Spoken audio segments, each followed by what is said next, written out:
In the bitter winter of 1881, in the remote mining town of Shadowmere Hollow, West Virginia, twin sisters Isabella and Seraphina Ravencroft, aged 9, became the subjects of the most horrifying psychological case study ever documented in Appalachian medical history. Dr. Cordelia Nightingale, the region's only female physician and one of the few trained alienists west of Charleston, filled 6 leather-bound journals with observations of children whose behavior defied every principle of human development known to 19th-century medicine. The twins appeared ethereal to casual observers, with luminous pale skin and voices that seemed to echo from another realm. But beneath their otherworldly beauty lay something that medical science of the era simply could not explain. For 10 months, 9 people died in accidents around the Ravencroft twins, along with over 60 animals found mutilated under circumstances that baffled local authorities and terrified the superstitious mountain folk. The official church records were sealed by episcopal decree and hidden in denominational archives for over a century, but the truth about Isabella and Seraphina Ravencroft reveals a darkness that challenges everything we thought we knew about the capacity for evil in childhood and the terrifying possibility that some horrors transcend natural explanation. Before we descend into the nightmare that consumed Shadowmere Hollow and left an entire community questioning the very nature of innocence, if this story captivates your darkest curiosities, make sure to subscribe to our channel and ring that notification bell so you never miss our explorations into America's most disturbing historical mysteries. And please let us know in the comments what state or city you're watching from. We love connecting with fellow mystery enthusiasts who aren't afraid to peer into the abyss of human nature. The events that would make the Ravencroft twins legendary in the annals of unexplained phenomena began not with death, but with an impossible birth, or what the mountain people would later whisper was an unholy resurrection. The West Virginia of 1881 was a land carved from coal and watered with miners' blood, where the Appalachian Mountains held secrets older than memory and darker than the deepest mine shafts. Shadowmere Hollow existed in a perpetual twilight, nestled so deep between towering peaks that direct sunlight touched the valley floor for only a few hours each day. The town had grown around the Ravencroft Coal Company's operations, a collection of ramshackle buildings and company houses that clung to the mountainside like barnacles on a ship's hull. The population rarely exceeded 400 souls, most of whom owed their livelihoods and their lives to the dangerous work of extracting black diamonds from the Earth's bowels. St. Magdalen's Cathedral dominated what passed for the town center, its blackened stone walls rising like a Gothic monument to both faith and despair. Built in 1847 by Welsh miners who brought their Methodist traditions to the New World, the cathedral served as the spiritual anchor for a community that lived daily with the possibility of cave-ins, explosions, and the slow death of black lung disease.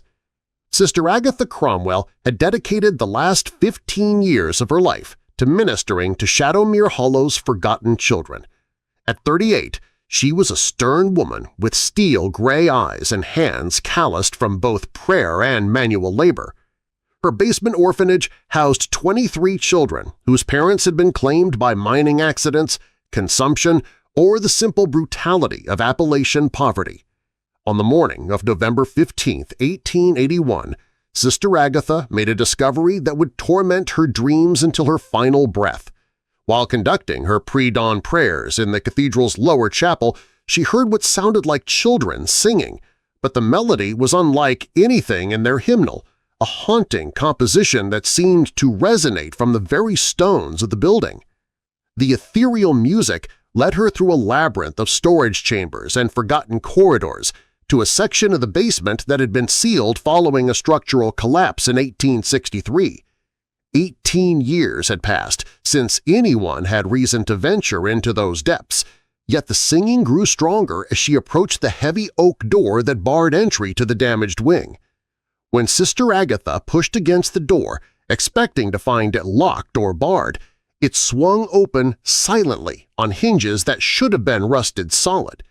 What she discovered beyond that threshold defied both logic and faith. In a circular stone chamber illuminated by hundreds of black candles arranged in intricate pentagonal patterns, two identical girls sat facing each other in perfect stillness. They appeared to be about 9 years old, with hair so blonde that it was nearly white and skin that seemed to glow with an inner luminescence. Their eyes were the pale blue of winter ice, so light they appeared almost translucent. The twins were dressed in matching black velvet gowns that belonged to no fashion of the 1880s. The fabric appeared medieval in design, with long sleeves that extended past their hands and skirts that pooled around them like dark water. Most impossibly, despite the damp and decay that had claimed the sealed chambers, both the children and their clothing appeared immaculate. "Sweet Jesus!" Sister Agatha whispered, crossing herself instinctively. "Who are you, children? How did you come to be here?"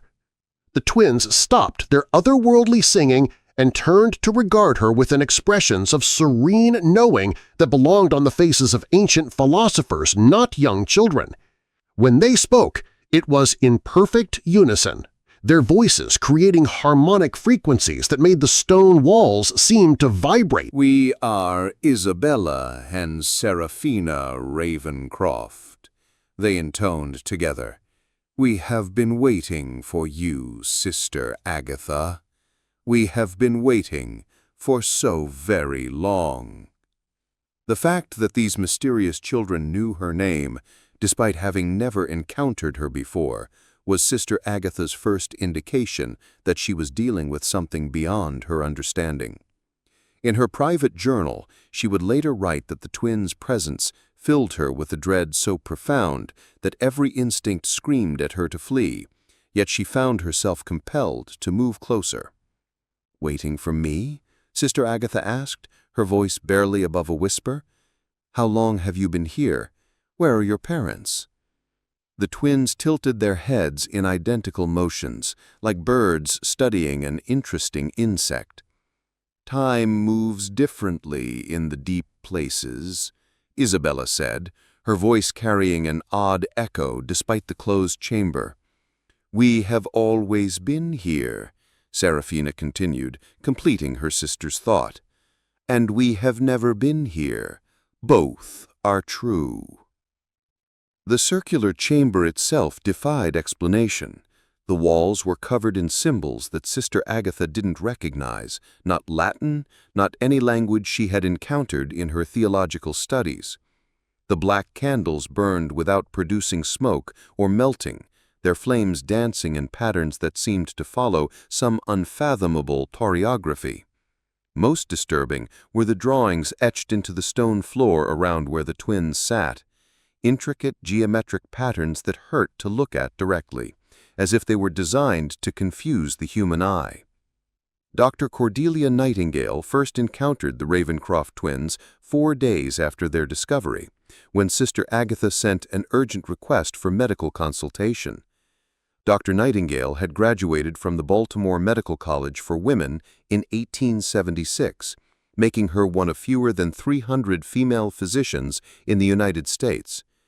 She had chosen to practice in the isolated coal camps of West Virginia partly because frontier medicine challenged her skills and partly because the superstitious mountain folk were more willing to accept unconventional healers than the established medical communities of the East. The journey to Shadowmere Hollow was treacherous even in good weather, requiring a bone-jarring wagon ride along mountain paths that clung to cliff faces with terrifying precariousness. Dr. Nightingale had made the trip hundreds of times to treat mining injuries, difficult births, and the myriad ailments that plagued isolated communities. But this was the first time Sister Agatha had requested her services for anything other than physical trauma. "Doctor, I fear these children are beyond my ability to help," Sister Agatha confided as she led Dr. Nightingale through the cathedral's shadowy corridors. "Their presence disturbs not just the other orphans, but every living creature in this building. I've been praying for guidance, but I receive only silence." What struck Dr. Nightingale immediately upon meeting the twins was not their unusual circumstances, but the complete absence of normal childhood characteristics. In her years of medical practice, she had examined hundreds of children, ranging from healthy newborns to terminally ill patients. Every child, regardless of their condition, displayed recognizable patterns of behavior: curiosity about strangers, fidgeting during examinations, questions about medical procedures, or, at minimum, some emotional response to being handled by unfamiliar adults. Isabella and Seraphina displayed none of these natural reactions. They submitted to Dr. Nightingale's examination with an unnaturally mature compliance, never flinching during uncomfortable procedures, never asking questions about what was being done to them. Most unsettling was the way they observed her work, their pale eyes tracking every movement with an intensity that suggested they were memorizing her techniques for future reference. Their physical development appears normal for children of their apparent age. Heart rate, respiratory function, and reflexes all fall within expected parameters. However, their psychological presentation is profoundly abnormal. They display no curiosity, no anxiety, no joy, no fear, none of the emotional responses that characterize healthy child development. Most concerning is their apparent lack of survival instincts. When I simulated checking their throat, they opened their mouths without hesitation or self-protective reflexes. The medical examination revealed several anomalies that Dr. Nightingale struggled to document with the limited scientific vocabulary of her era. The twins' body temperature registered consistently lower than normal, not hypothermic, but cool enough to suggest metabolic differences from typical human physiology. Their pupils responded to light, but with a delayed reaction that seemed almost reluctant. Most puzzling was their apparent lack of normal dietary needs. Sister Agatha reported that they consumed tiny portions of food and seemed to require no water, yet showed no signs of malnutrition or dehydration. When Dr. Nightingale attempted to test their cognitive abilities, she discovered knowledge that should have been impossible for children of their background. They could recite complex theological texts in Latin, Greek, and what appeared to be ancient Hebrew. They solved mathematical problems that challenged her own university education. "Where did you learn about human anatomy?" Dr. Nightingale asked during one examination session. The twins exchanged a look that seemed to communicate volumes without words. "Bodies are maps," Isabella replied, her voice carrying an odd resonance. "All paths lead to the same destination." "We have walked those paths many times," Seraphina added, "in dreams and in darkness." The twins claimed to remember nothing specific about their lives before being found in the cathedral basement, yet their responses suggested experiences far beyond anything a 9-year-old could have encountered. When asked about their family, they would speak of the others who came before and the sisters who sleep beneath the mountain. When questioned about their education, they referred to lessons learned in the deep places and knowledge that flows like underground rivers. Dr. Nightingale began conducting more extensive interviews, hoping to understand the source of their unusual knowledge and behavior. During these sessions, she discovered that the twins possessed an intimate understanding of Shadowmere Hollow's history that extended far beyond their apparent age. They could describe mining accidents that had occurred decades before their birth, complete with names of victims and details that existed only in buried church records. They knew the locations of abandoned mine shafts that didn't appear on any map.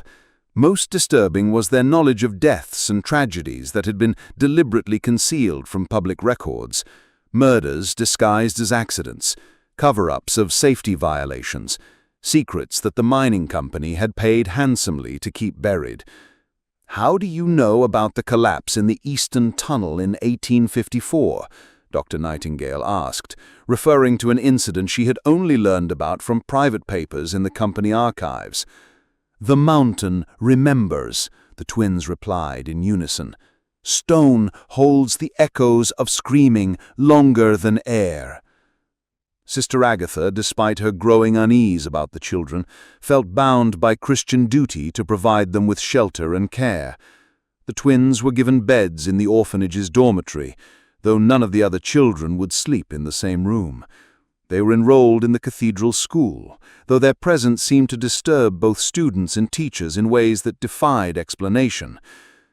Mrs. Prudence Ashworth, the cathedral's head of domestic services and the woman responsible for the daily care of the orphans, had managed church households for over 25 years. She had dealt with traumatized children, difficult children, and children whose backgrounds included every form of tragedy the mountain regions could produce. But Isabella and Seraphina were unlike anything in her experience. "It's not what they do, Doctor," Mrs. Ashworth explained during one of Dr. Nightingale's visits. "They're perfectly behaved, never raise their voices, never disobey instructions, always say their prayers and eat their meals. But the other children won't go near them. Even the oldest boys, who aren't afraid of anything that walks this earth, cross themselves when the twins pass by." Dr. Nightingale began systematically observing the interactions between the twins and the other orphans. What she discovered confirmed Mrs. Ashworth's observations and suggested something far more disturbing than simple social awkwardness. During meals, the other children would unconsciously arrange themselves at the furthest possible distance from Isabella and Seraphina. During lessons, students would abandon their seats rather than sit adjacent to the twins. During recreation time, games and conversations would migrate to whatever part of the building was furthest from the twins' location. Most telling was the behavior of the youngest orphans, children too young to understand social prejudices or respond to adult warnings. Infants and toddlers would begin crying inconsolably when brought near the twins. Children just learning to walk would change direction to avoid approaching them, even if it meant crawling under furniture or around obstacles. The twins appeared genuinely puzzled by this universal avoidance. When Sister Agatha suggested they might try to make friends with the other children, they responded with mechanical politeness. "We do not understand the purpose of friendship. We are sufficient unto ourselves." The cathedral's animals provided an even more dramatic demonstration of the supernatural wrongness that surrounded the Ravencroft twins. St. Margalen's maintained a small population of cats to control rodents in the food storage areas, and these cats had always been sociable creatures, accustomed to receiving attention and treats from the children. Within a week of the twins' arrival, every cat in the cathedral had either disappeared or been found dead under mysterious circumstances. Unlike typical predator kills or disease deaths, these animals appeared to have died from sheer terror. Their bodies showed no signs of injury, but their faces were frozen in expressions of absolute horror.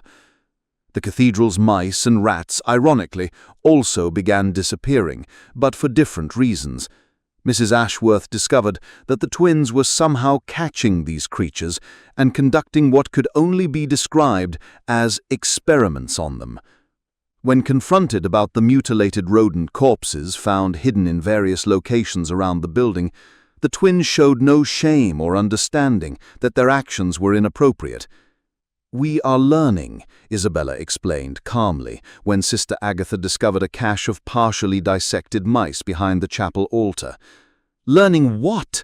Sister Agatha demanded, fighting down her revulsion.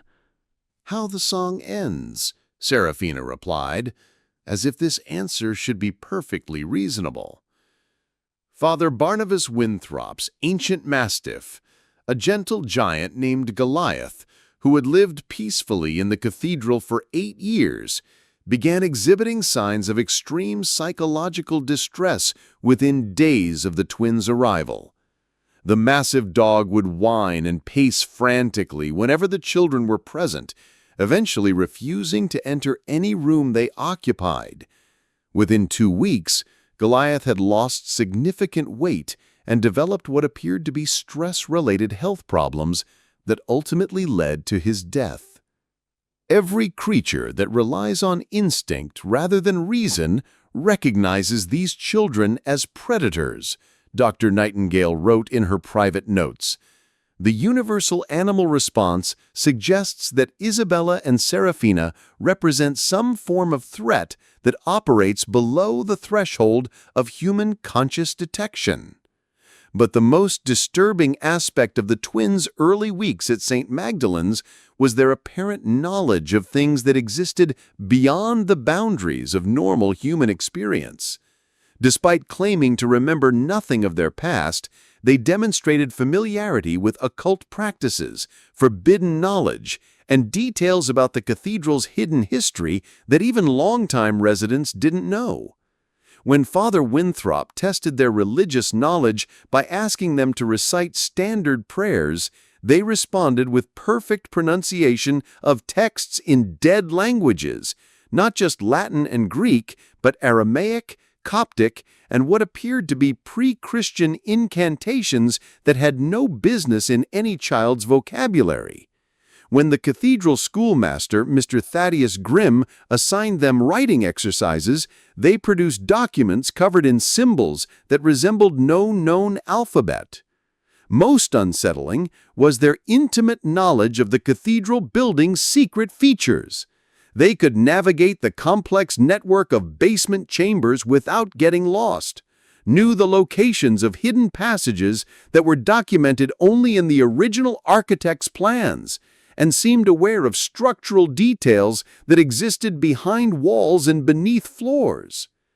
"How do you know about the sealed chamber beneath the main altar?" Father Winthrop asked them after discovering that they had somehow accessed an area that had been bricked over decades earlier.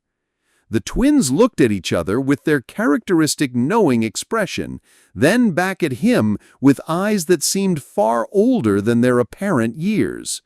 "We were there when it was sealed," they said in unison. "We watched them hide the truth in darkness." "That's impossible," Father Winthrop protested. "That chamber was sealed before you were born." "Birth and death are illusions," Isabella replied calmly. "We have been and shall be." It was this conversation that convinced Dr. Nightingale to begin keeping detailed records of every interaction with the Ravencroft twins. Her medical training had taught her to observe patterns and document anomalies, but Isabella and Seraphina represented something that existed outside the boundaries of known medical science. The twins were not simply traumatized children or victims of unusual circumstances. They possessed knowledge that transcended normal human learning, demonstrated capabilities that defied physical laws, and exhibited behavioral patterns that suggested they were fundamentally different from other human beings. As winter deepened in the mountains around Shadowmere Hollow and the first unexplained deaths began to occur in the community, Dr. Nightingale would discover that her instincts about the twins had been tragically understated. The horror that Isabella and Seraphina would unleash upon the isolated mining town would challenge not only medical understanding, but the very foundations of reality itself.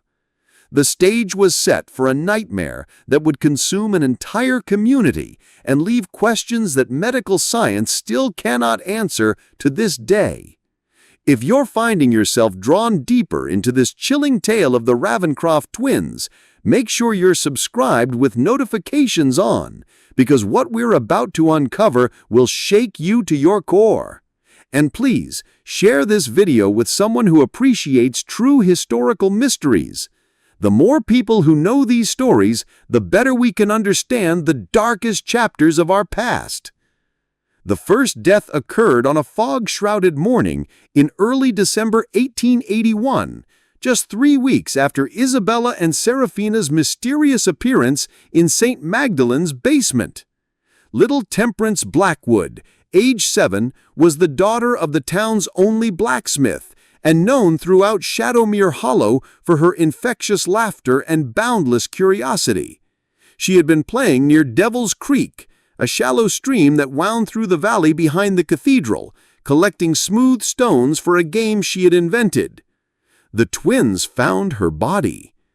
Isabella and Seraphina appeared at the cathedral just as the morning bell was tolling for breakfast, their black velvet gowns somehow pristine despite the muddy conditions near the creek.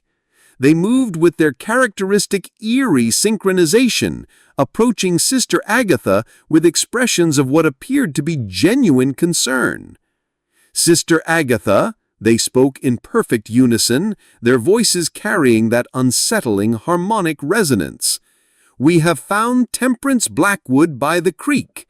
She is not breathing." The search party that rushed to Devil's Creek discovered Temperance face down in water barely 12 inches deep. Dr. Nightingale, summoned immediately from her clinic in the next valley, determined that the child had drowned, a tragic but not uncommon accident in rural areas where children played unsupervised near water. What troubled Dr. Nightingale was not the death itself, but the twins' account of discovering the body. Unlike normal children who would be traumatized by finding a dead playmate, Isabella and Seraphina provided an extraordinarily detailed description of exactly where Temperance had been positioned, the condition of her clothing, and the state of the surrounding area. The deceased was positioned face down, with her left arm extended toward the bank, Isabella recounted with clinical precision that would have impressed a medical examiner. Her dress was caught on a submerged branch approximately 8 inches below the surface, Seraphina continued. The water around her face had turned slightly brown from disturbed sediment. When Dr. Nightingale pressed them about how they had come to be in that particular location at that specific time, the twins explained that they had been following the path of sorrow and had heard the water singing a funeral song. Their explanations were poetic yet meaningless, offering no practical reason for their presence at the scene. Thomas Blackwood, Temperance's father, was devastated by the loss of his only child. When the twins offered their condolences with perfect propriety, he accepted their sympathy with gratitude. They had, after all, been the ones to find his daughter and alert the adults immediately. At the funeral service, Isabella and Seraphina sat quietly with the other orphans, their heads bowed respectfully throughout the ceremony. When the family thanked them for their quick action in alerting the community, they accepted the gratitude with appropriate solemnity.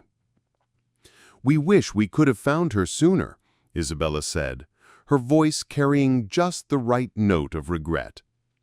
"Perhaps the water would have released her spirit more gently," Seraphina added, a statement that made several adults exchange uncomfortable glances. But Mrs. Ashworth, observing from across the crowded cathedral, noticed something that disturbed her for days afterward. While Temperance's mother collapsed in grief during the service, while grown men wept at the sight of the small coffin, the twins' expressions remained perfectly controlled. Their heads were bowed in apparent sorrow, but their pale blue eyes remained dry and alert, cataloging every detail of the emotional devastation around them. "It was like watching actors studying their audience," Mrs. Ashworth later confided to Dr. Nightingale. "They weren't mourning that poor child, they were learning how other people mourn." The second death came exactly 17 days later, during the longest night of the year. Ezekiel Thornfield, a 42-year-old mine supervisor, known for his cautious nature and extensive safety protocols, was found at the bottom of Widow's Drop, a treacherous cliff face that overlooked the main mining operation.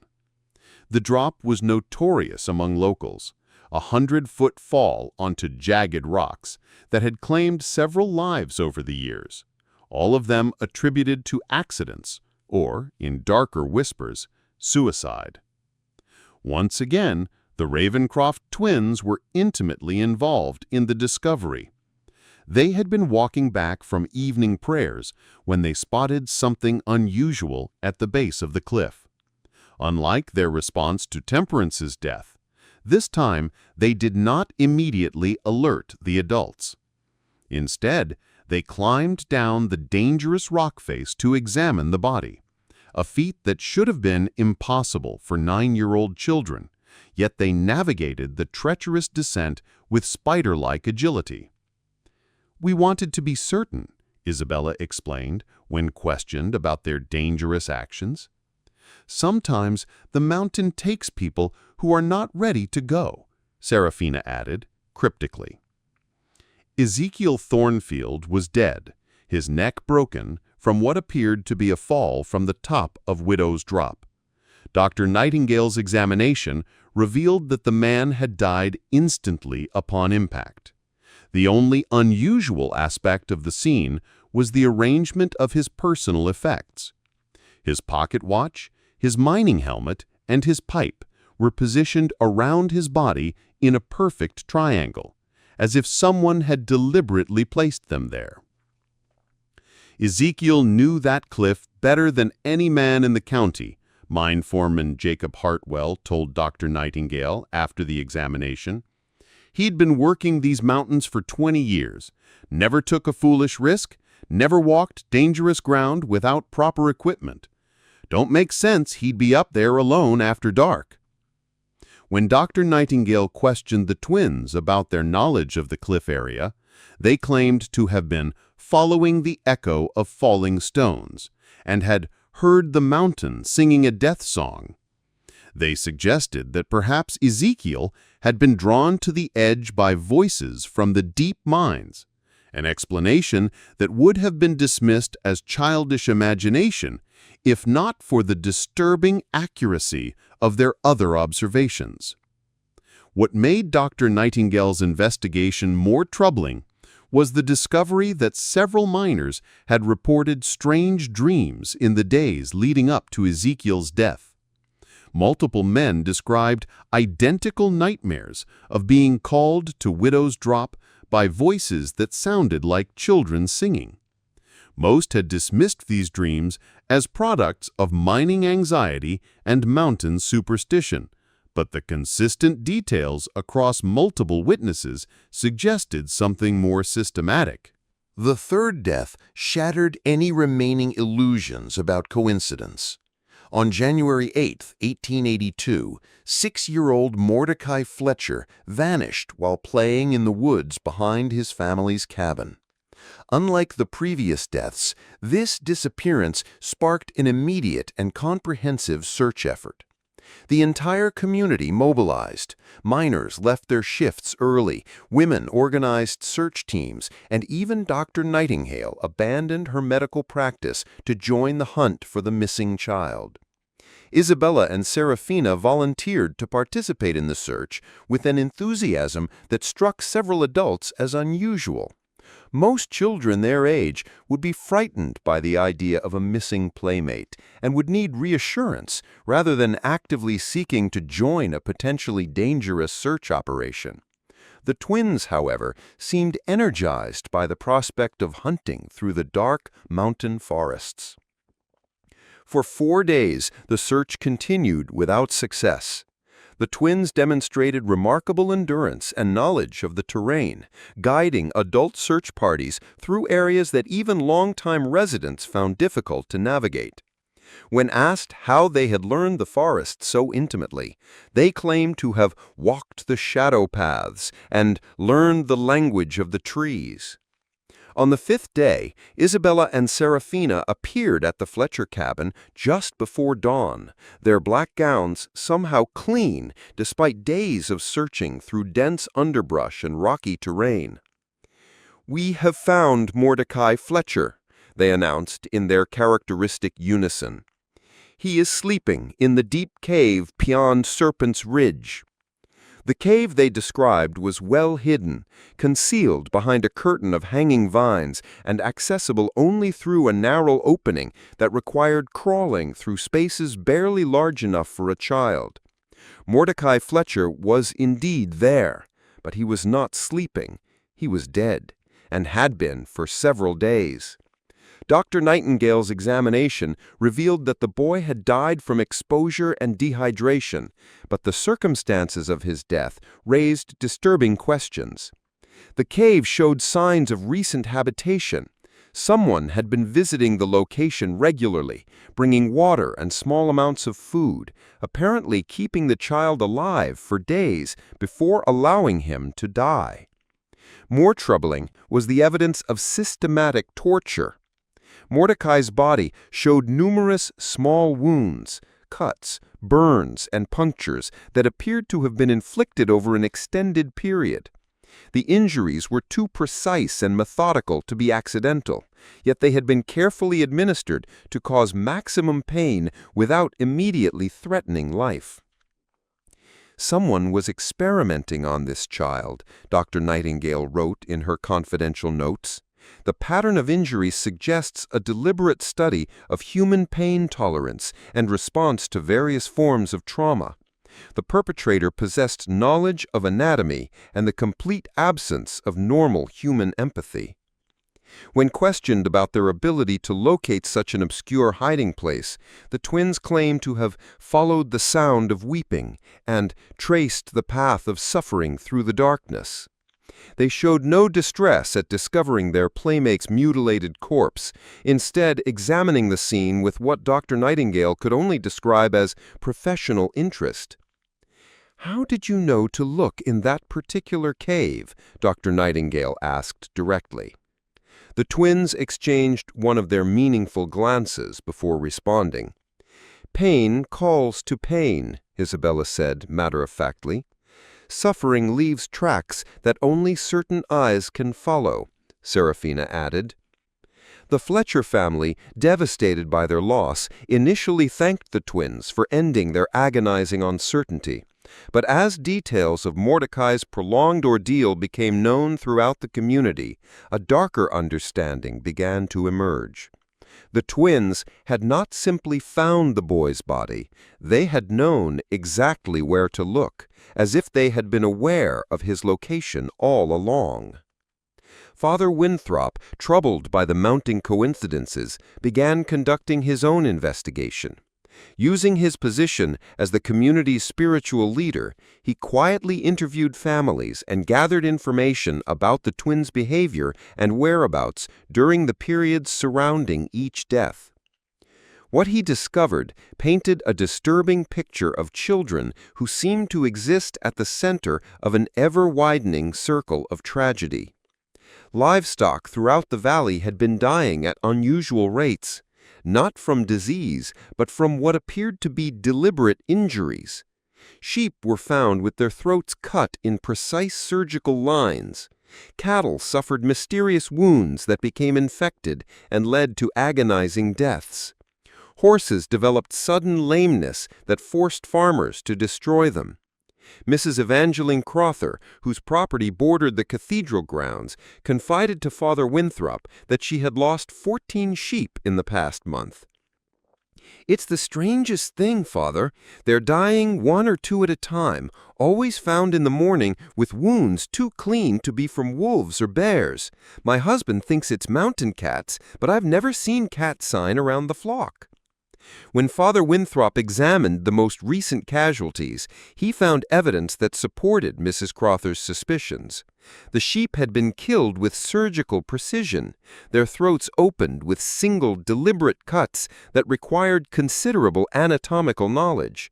The wounds were not the ragged tears typical of predator attacks, but clean incisions made with sharp instruments. Similar patterns emerged throughout the valley. Jeremiah Blackstone had lost 3 pigs to what he described as freak accidents, animals that had somehow managed to strangle themselves on ropes or impale themselves on fence posts in ways that defied logical explanation. Rebecca Thornwall's prize milk cow had fallen into a concealed pit and broken its leg, despite being one of the most sure-footed animals in the county. The initial contact with investigative journalists had been coordinated through secure communication methods and verification procedures that had enabled authentication of documentary evidence while maintaining operational security and family protection through professional journalism standards and legal protections that characterized legitimate news investigation and public interest reporting that served democratic accountability and institutional transparency objectives.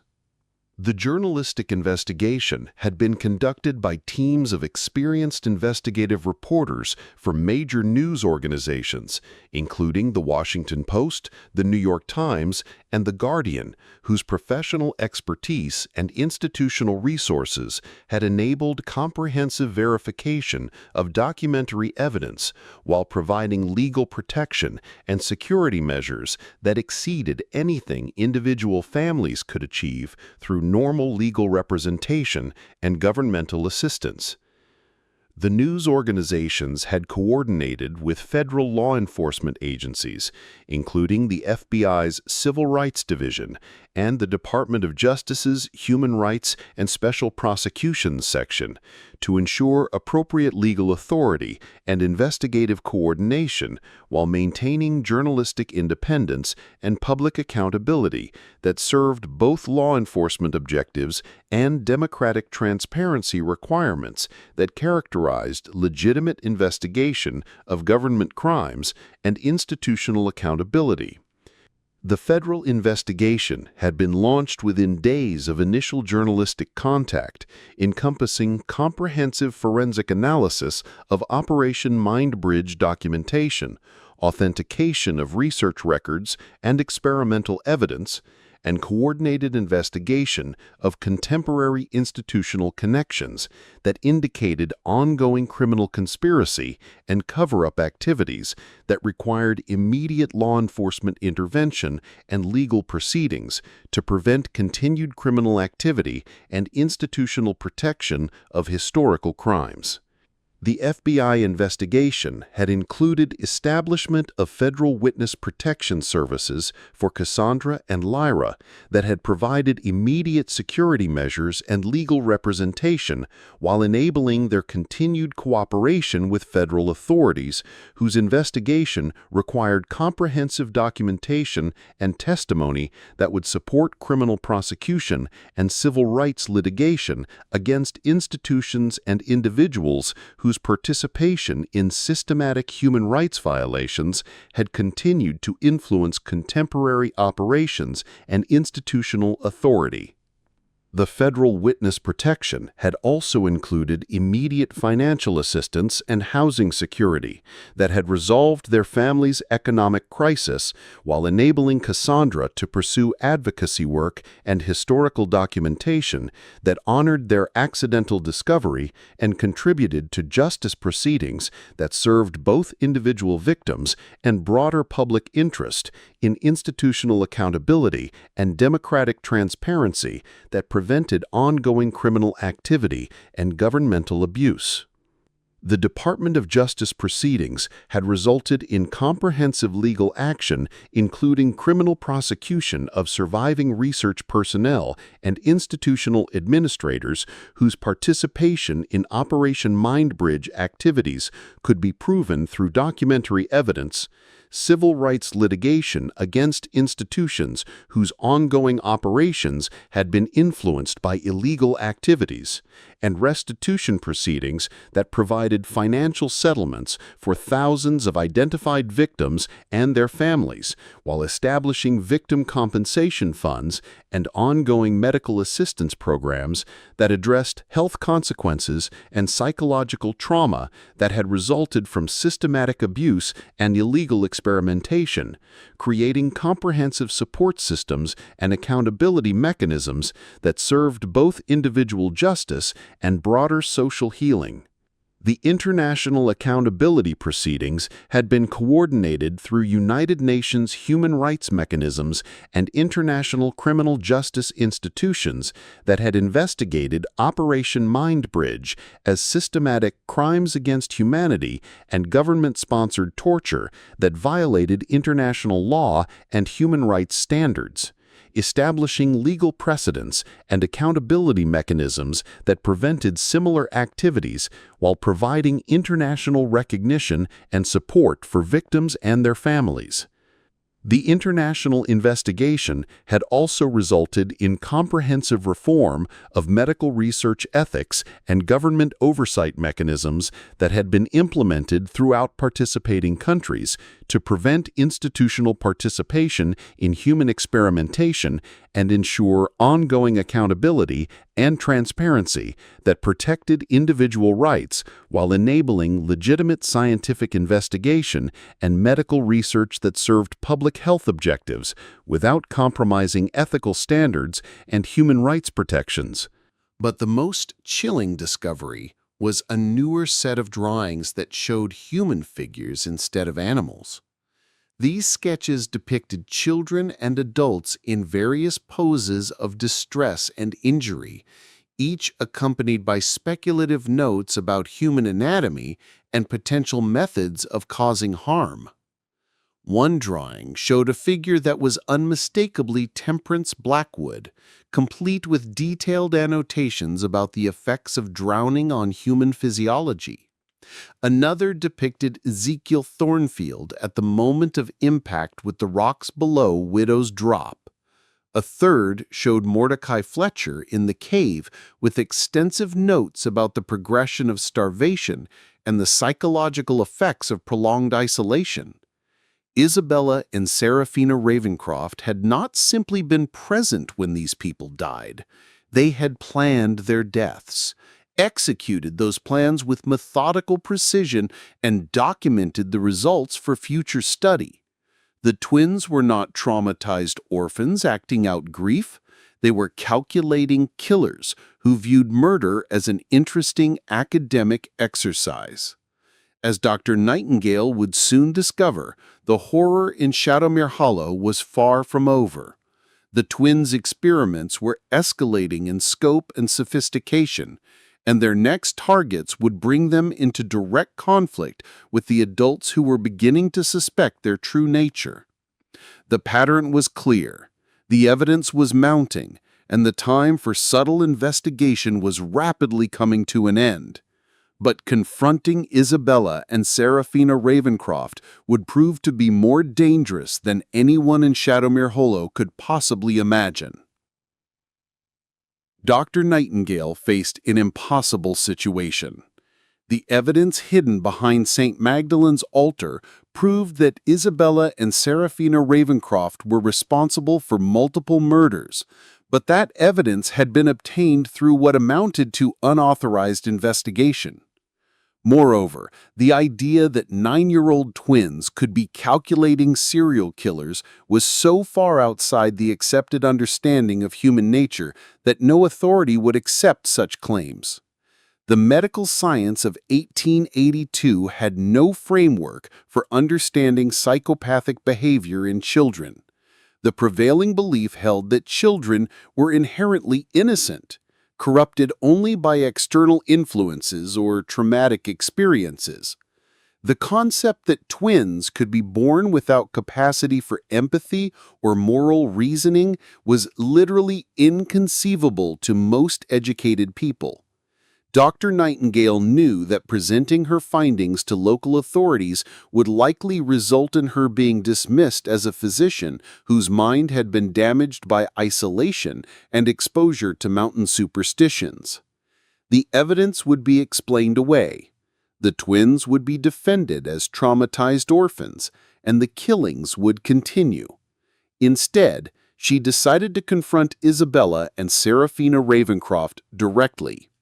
During her next visit to treat Father Winthrop's lingering illness, she asked the twins to accompany her to the basement storage rooms to retrieve additional medical supplies. Once they were alone in the shadowy corridors beneath the cathedral, Dr. Nightingale revealed what she had discovered. The twins' reaction exceeded her worst expectations. They showed no surprise, no denial, no fear at being caught. Instead, they listened with perfect calm as Dr. Nightingale described the hidden drawings, the documented experiments, and the pattern of deaths that surrounded their presence.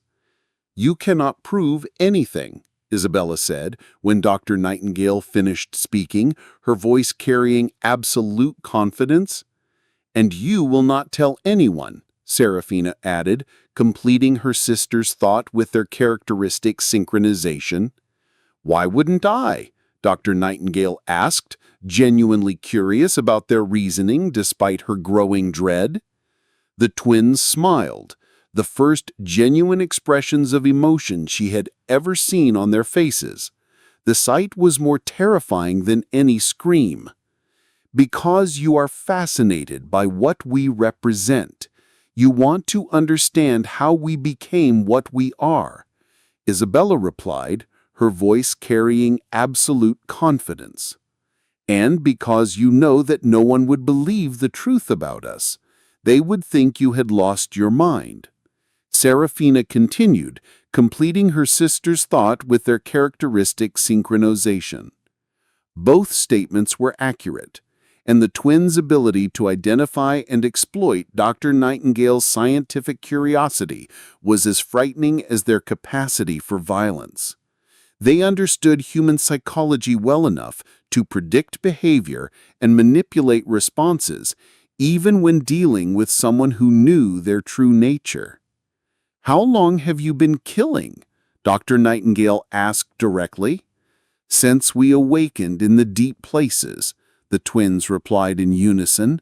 "Time moves differently in the darkness between life and death." "We have always been what we are," Isabella added. "The mountain called us forth when the time was right." Their responses suggested experiences that transcended normal human existence. When pressed for details about their origins, they spoke of sleeping in stone and dreaming in the bones of the earth. They claimed to remember previous incarnations, other times when they had walked among the living to harvest suffering and gather the music of dying. Dr. Nightingale realized she was dealing with something that existed outside the boundaries of medical science. Whether the twins were suffering from shared delusions or representing something genuinely supernatural, they posed an immediate danger to everyone in Shadowmere Hollow. "What are you planning to do next?" she asked. The twins exchanged one of their meaningful looks before answering. "We need to understand what happens when someone who knows our nature tries to stop us," Isabella said. "You will be our next experiment, Dr. Nightingale," Seraphina added. "We want to see how long hope survives when faced with inevitable death." The confrontation that followed was brief but violent. The twins moved with inhuman coordination, producing concealed blades with practiced efficiency. Dr. Nightingale managed to wound Isabella before Seraphina's knife found its mark, but the twins fought with the desperate precision of creatures who had been preparing for this moment. Sister Agatha's screams brought Father Winthrop and the other cathedral staff running to the basement. They arrived to find Dr. Nightingale bleeding from multiple wounds, while the twins stood calmly nearby, their black gowns somehow unmarked despite the violence. "The doctor fell down the stairs," the twins explained in unison. "We tried to help her, but she was hurt too badly." Father Winthrop looked at the scene, the scattered medical supplies, the blood on the stone floor, the twins' unnaturally composed demeanor, and understood that something terrible had occurred. But without witnesses to contradict their story, there was no way to prove that Isabella and Seraphina had been responsible for Dr. Nightingale's injuries. As Dr. Nightingale lay dying from wounds that would prove fatal within hours, she used her final breath to whisper a warning to Father Winthrop. "The children, not human. Stop them." Her death was officially attributed to accidental trauma from falling down the cathedral stone stairs. The twins attended her funeral with appropriate solemnity, offering condolences to the community that had lost its only physician. No one suspected that they had committed murder in the very heart of their sanctuary. But Father Winthrop had heard Dr. Nightingale's dying words, and her warning prompted him to conduct his own investigation. Using his ecclesiastical authority, he contacted church officials in neighboring counties, seeking information about similar unexplained phenomena involving mysterious children. What he discovered horrified him. Reports of twin sisters matching Isabella and Seraphina's description appeared in church records dating back decades, sometimes centuries. The names changed, the locations varied, but the pattern remained consistent. Children who appeared during times of tragedy, bringing death and suffering wherever they went.